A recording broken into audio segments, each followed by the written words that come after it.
In the old name Dreadnought is not an adverb or a noun. The name Dreadnought, a class of naval ship, originates from the eponymous HMS Dreadnought. Wikipedia indicates that Dreadnought's name, and the class of battleships named after her, means a fearless person. Its reference for this is Dreadnought in Google Dictionary and Merriam-Webster dictionaries. However, when I Google Dreadnought, Google's dictionary tells me Noun, Dreadnought, plural noun, dreadnoughts, historical, a type of battleship introduced in the early 20th century, larger and faster than its predecessors and equipped entirely with large caliber guns. Archaic, a heavy overcoat for stormy weather. Similarly, Merriam-Webster tells me Dreadnought, noun 1, a warm garment of thick cloth. Also, the cloth 2, Dreadnought, British battleship, a battleship B, one that is among the largest or most powerful of its kind.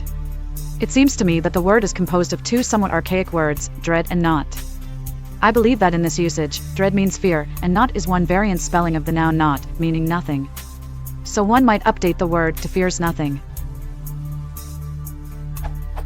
However, I wonder if that's correct. Not, and not are all homophones, and historically, English spelling hasn't been exactly standardized. The term could be updated as does not fear, from the more archaic fears not, where not is the adverb, which is a more modern form of the word dreadnought. What more accurately represents the original meaning? Fears nothing, that the ship fears no other ship in the water? Or does not fear, that the ship does not fear any other ship?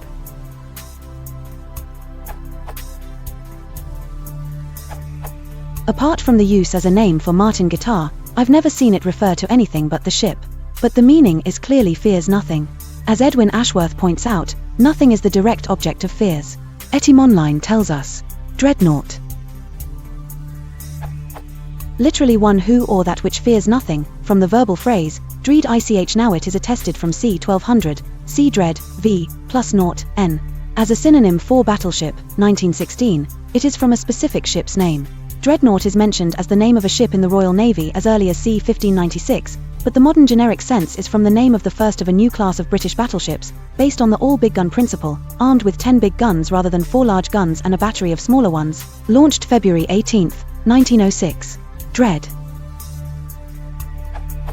Late 12c. To fear very much, be in shrinking apprehension or expectation of, a shortening of Old English adreden, contraction of ondreden counsel or advise against. Also to dread, fear, be afraid, from on dash, and against, the same first element in answer, from pi root asterisk ant, plus raden to advise, from pi root asterisk re to reason, count. Cognate of Old Saxon and radon, Old High German intreten. Related, dreaded, dreading. As a noun from c. 1200, great fear or apprehension, cause or object of apprehension as a past participle adjective, from the former strong past participle, dreaded, frightful, c. 1400, later held in or, early 15c. And yes, as you alluded to, naught is a variant of naught. Middle English, from Old English know it nothing, variant of now it, see naught. Meaning zero, cipher is from early 15c. Expression for naught in vain is from c. 1200. To come to naught is from early 15c. Become to naught, ecome to naught are from c. 1300.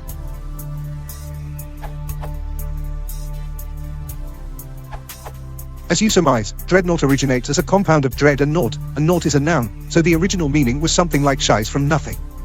But if you will forgive the use of that most tiresome favorite adverb of pretentious internet commenters, actually, the first English dreadnought was a third-rate galleon commissioned during the reign of Elizabeth I, built in 1573. Dread is relatively straightforward, meaning to fear, shrink from, be reverent of, and similar senses of having apprehension, from Middle English onwards. Knot, sometimes knocked or note in older works, is an etymological descendant of naught, but by the time dreadnought appears, it was already a distinct word, and dreadnought is not simply a fanciful spelling of dreadnought. As for naught and naught, the OED draws a distinction between the two as their spellings represented distinct pronunciations until the 17th century or so. They are at least fraternal twins, however. From the Old English period onwards there is no clear distinction in meaning or function between the two words. Naught adjective is attested considerably earlier than the adjectival uses below, but it is unclear whether this is simply an accident of the historical record, or reflects a real distinction in usage of one word or the other in any given sense varies relatively freely, and sometimes differs between editions of the same work, down to the 20th century, although some patterns have been enforced by printers and dictionaries. In early modern English, the adjectival senses, worthless, bad, immoral, were especially associated with naught, compare naughty adjective. Although the use of naught was not uncommon, in northern dialects naught generally preserved Middle English, o. The vowel of the form nout generally has the same sound as that of grow, flown, and other words which had a diphthong u in Middle English. We no longer use naught in the sense it is used in Dreadnought, either. According to the OED, it is a count noun for something which does not exist, a use which is marked obsolete and not attested after a 1642 Henry Moore ode. Bringing hid noughts into existency, or sleeping somethings into wide daylight. That said, dreadnought began to be used as an adjective in later years, meaning without fear. God is our hope, God is our royaume, and amp, God is dreadnought indeed. 1592, William Burton in Doritua Denise. For this, we have no shortage of synonyms, any number of which the Royal Navy has adopted in turn: fearless, dauntless, intrepid, gallant, undaunted, brave, valiant, and so on. They never learned what the US Navy learned, that abstract qualities do not have legislators and voters who will vote money to build ships named after them.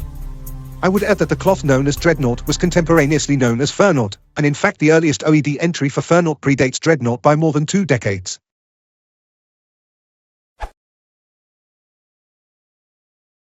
If you want to support the channel, please